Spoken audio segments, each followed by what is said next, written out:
Why? Because the world is going to demand more oil. The sources of oil are become more constrained, and that's just the way it is. It's going to get more precious. The other thing, which is not as obvious, but I think is equally true, is that we will live in a carbon-constrained world. So let me try to describe briefly why I think these things will come true. The price of oil is easy. Between 1980 and predicted to 2030, the demand for oil, especially transportation fuel, will rise in the world. And during that period of time, it will increase by roughly 2.5. It's expected to double in the next 20, 25 years. While it's doubling, and you ask where are the future oil reserves going to be, well, there are the OPEC countries, and there are countries like Russia, but the oil accessible to multinationals, Shell and ExxonMobil, Chevron, BP, and others, are going to be offshore. Even in the United States, if you look at what we think will be technically recoverable oil, but yet, quote, undiscovered, it's not logged as reserves yet. In the lower 48 states, 20 billion barrels. Offshore, 50 billion barrels, of which 38 billion barrels will be offshore in the Gulf of Mexico, of which the lion's share will be in deep water in the Gulf of Mexico. Pacific and Atlantic, 14 billion barrels. Alaska, 30 billion barrels. Roughly 100 billion barrels of undiscovered oil, potentially, in the United States. So the two things you should note about this. Most of the oil is increasingly challenging, is going to be found in increasingly challenging environments. And having spent 3.5 months trying to help BP stop the oil leak, I can personally attest to the fact that it's pretty challenging. The other thing is, what about these numbers, the absolute amount of oil? Well, we use about 7 billion barrels of oil a year. So the total expected to be recovered reserves in the United States would last us 14 years. That's it. Now, most of the multinationals are not only looking offshore in the Gulf of Mexico, they're looking offshore everywhere around the world because the land resources are beginning to dry up, and that's just the way it is. It's going to take decades to transition away from oil. Let's not kid ourselves. But we better start now, because if we don't, if we start a decade from now, this will be a bigger issue. What about the fact that we will live in a carbon-constrained world? Well, I think that's true partly because, well, the climate's changing. This is the temperature from 1880 to 2008. It has been increasing, not steadily. There's bumps and wiggles. It's fair to say the climate scientists do not understand the details of these bumps and wiggles, but it's also equally fair to say that the overall trend is easily understood. It's a matter of how much energy is hitting the Earth and how much energy is escaping the Earth.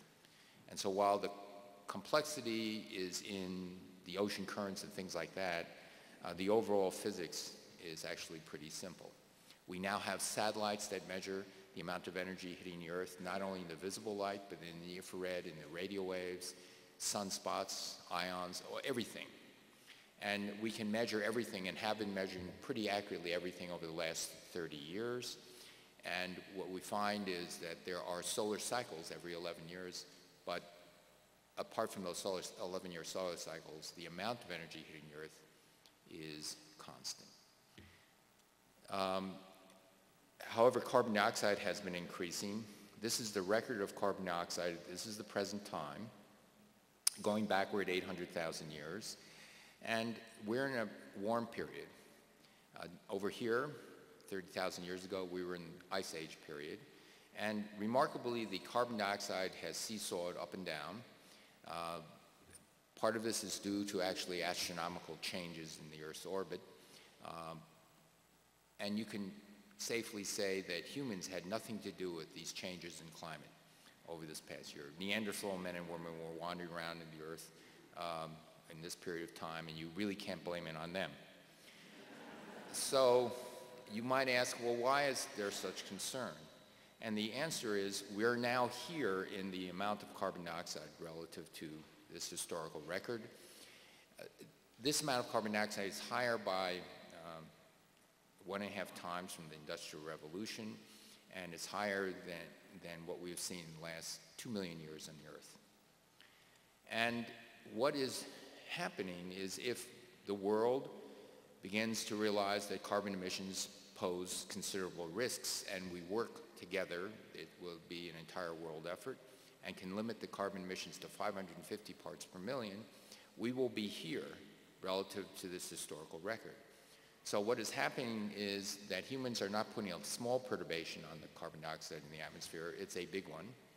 And the time scale is no longer geological time scales. This is essentially a vertical line because this is a line that goes up over 100 years, whereas this is 800,000 years. Now you can say, how do we know this increase in carbon dioxide is caused by humans? Even though it's off the record of the last 2 million years, is it necessarily caused by humans?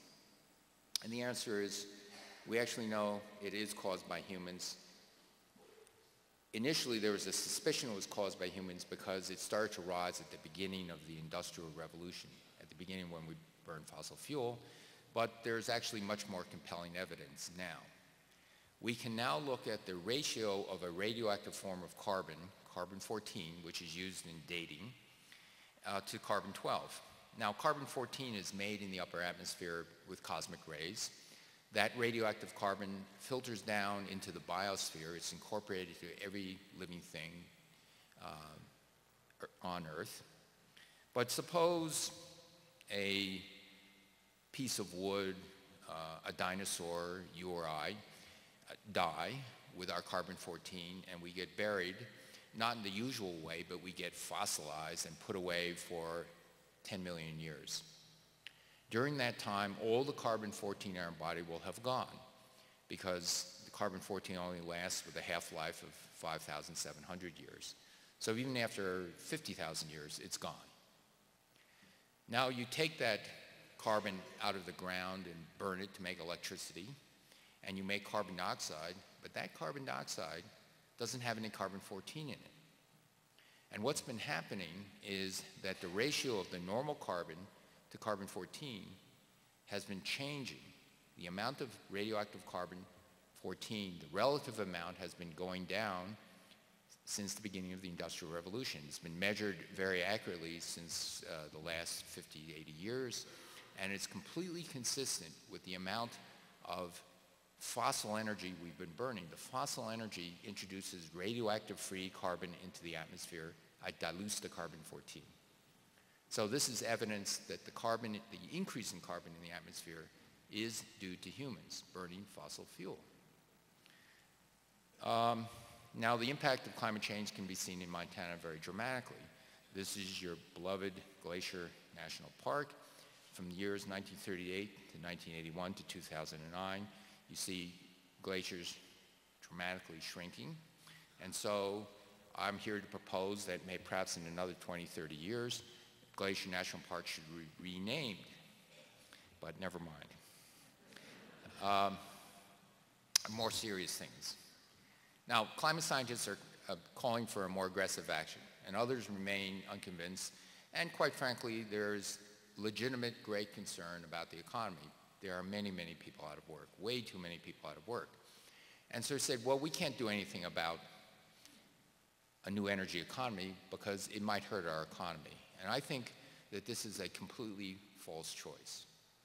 The reality is there is a race going on now to develop clean energy technologies around the world. China especially, over the last 2 years, is committed to developing clean energies. This is a sea change from 5 years ago. And when I talked to the Premier of China a year and a half ago, he said, climate change is going to be devastating to China and the rest of the world. China's use of coal and the way we use coal is totally unsustainable. We're going to do something about it. So what are they doing about it? They're putting in wind turbines. Their target is by 2020, 10 years, they will put in 1,000 gigawatts of wind turbines. We have about 20, 25 gigawatts of wind turbines today, and they're starting from zero. They're installing the highest voltage transmission lines in the world, highest technology transmission lines, to bring renewable energy, hydro, wind, solar, from the western part of China to the eastern part of China,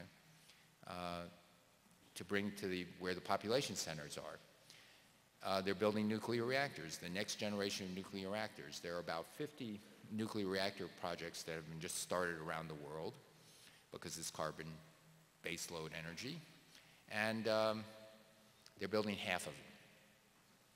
And so on and so forth. They're very, very serious about this. And they also want to export the technologies. The transmission and distribution systems, they've wrestled the lead from Europe. The United States, sadly, had the lead 100 years ago and 50 years ago, but we lost that lead to Europe. But now China is taking it from Europe. And they're saying, well, you know what, we're going to invest in electricity and transmission lines not only in Europe, not only in China rather, but we're thinking of making investments in the United States because the United States is going to be around for a while and they need to invest in their infrastructure, and we have the technology. So this is what it's about. We can be the leader in this race, or we will import technologies from abroad. That's our choice. All right, so how do we achieve our energy and climate goals? Well, we've got to use energy more wisely. Here's a good example of how we can do this. This curve shows the average size of the American refrigerator from 1947 to 2003. It's growing. I was born in 1948. The average size was under 10 cubic feet. By the mid-1970s, it was 18 cubic feet, and now it's 22 cubic feet. You might say, well, that's good. It's leveling off. At last, the American appetite is satisfied. No, this is limited by the size of the kitchen door. So they're making them wider, as you well know. Now, refrigerators use a lot of energy, and in areas where you don't air condition, it's the major electricity use in a home. California began, later followed by national standards, to say we can make refrigerators much more efficient. And they began to set these standards. Now, industry said, this is terrible. If you demand that refrigerators be made more efficient, energy efficient, the consumer can't afford it. So what happened? This is the price of refrigerators adjusted for inflation, and the price went down by a factor of 2, while the energy efficiency improved by a factor of 4. Now, why is that? It's because a better designed refrigerator, one that has a smaller compressor and better insulation, actually is a less expensive refrigerator because the compressor is the most expensive part of the refrigerator, that and the gizmos and stainless steel. But in actual fact, you can have your cake and eat it too. You can have a very energy efficient refrigerator and you can save energy. These are the minimum standards. The best available refrigerators are better by a factor of 2. Now, you can say, well, it's refrigerators. That's a nice story. You save money, you save energy. That's all very good. But did it have any impact on the energy use in the United States? And the answer is, if we were using 1975 refrigerators today, we're not. We're using much more efficient refrigerators. So how much energy has been saved? There's more energy being saved today than all the wind and solar energy being produced in the United States today. Okay? So this is pretty good. Refrigerators are a big deal. But you can do much better in buildings, homes and commercial buildings. You can save another factor of 4 in a way that saves you money. That a small amount of added insulation when you build a new home, $1,000 worth of labor, it's mostly labor, and materials, can pay back in 1 year. In Montana, probably 1 winter. And yet, if you live in your home for 30 years,